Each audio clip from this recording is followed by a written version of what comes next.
បាទសួស្តីអ្នកទាំងអស់គ្នាដោយតែបានសន្យាជាមួយលោកអ្នកថាទូកុងតឺន័រម៉ូតូរបស់យើងខ្ញុំនឹងទៅដល់ស្រុកខ្មែរក្នុងពេលឆាប់ៗប៉ុន្តែបានទៅដល់រួចរាល់ហើ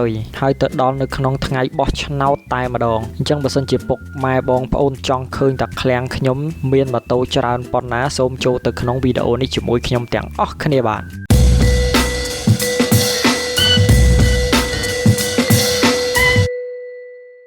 បាទអរគុណអ្នកទាំងអស់គ្នាទូកុងតឺន័ររបស់យើងខ្ញុំបានធ្វើការទម្លាក់រួចរាល់ជាស្រេចបាច់ហើយគឺនៅថ្ងៃបោះឆ្នោតតែម្ដងដូច្នេះហើយបងប្អូនដែលបានកក់ម៉ូតូនៅក្នុងទូបងប្អូនអាចឈៀងមកមើលឬក៏យកម៉ូតូទៅបានក៏ប៉ុន្តែគឺអត់ទាន់មានកដាស់ពុនទេតតែរងចាំប្រហែលជា 2-3 ថ្ងៃទៀតទើបកដាស់ពុនចេញតាមក្រោយហើយដូចបងប្អូនបានឃើញអញ្ចឹងទស្សនវិជ្ជានៅក្នុងការ៉ាសយើងខ្ញុំគឺគ្រាន់តែទម្លាក់តែម៉ូតូទេគឺរកតែផ្លូវចេញចូលមិនបានដូច្នេះហើយក្រុមការងាររបស់យើងខ្ញុំគឺមមាញឹកខ្លាំងណាស់ទោះបីជាថ្ងៃបោះឆ្នោតក៏ដោយគឺក្រោយពីត្រឡប់មកបោះឆ្នោតវិញគឺពួកគាត់មិនសម្រាកទេគឺពួកគាត់ឆ្លៀតសេរីផ្លូវដើម្បីអាចដើរចេញចូលបានហើយបន្ទាប់ទៀតគឺពួកគាត់ចាប់ផ្ដើមសេរីម៉ូតូទាំងអស់រៀបចំឲ្យបានស្អាតបាតរងចាំអ្នកទាំងអស់គ្នាទៅពិនិត្យហើយនៅក្នុងទូកុងតឺន័រនោះគឺមានប្រភេទម៉ូតូជាច្រើនមុខថែមទៀតដែលយើងខ្ញុំ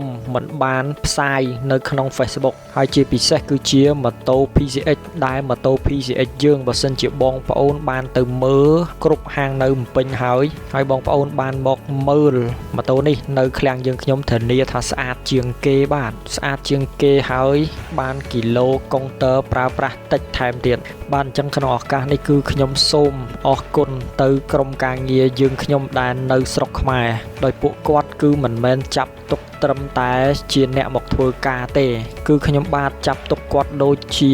សមាជិកម្នាក់នៅក្នុងគ្រួសារយើងអញ្ចឹងហើយក្នុងឱកាសនេះខ្ញុំក៏សូមអរគុណទៅដល់ភ្ញៀវទាំងអស់ដែលបានទុកចិត្តខាងយើងខ្ញុំហើយបានធ្វើការកក់ប្រាក់ឬក៏កក់ម៉ូតូនៅក្នុងទូហើយម៉ូតូដែលលោកអ្នកទាំងអស់គ្នាបានទិញពីហាងយើងខ្ញុំគឺខ្ញុំធានាគ្រឿងទាំងអស់បើសិនជាខូចត្រង់កន្លែងណាបើសិនជារកគ្រឿងនោះនៅស្រុកខ្មែរអត់បានអាចតាក់ទងមកខ្ញុំបាទនៅក្នុង page គឺខ្ញុំបាទនឹងរកគ្រឿងនោះនៅប្រទេសជប៉ុននេះជូនលោកអ្នកហើយម្យ៉ាងមួយទៀតសូមកុំគិតថាការរកគ្រឿងនេះខ្ញុំបូក commission ឬក៏ប្រាក់ចំណេញទៅអ្នកទាំងអស់គ្នា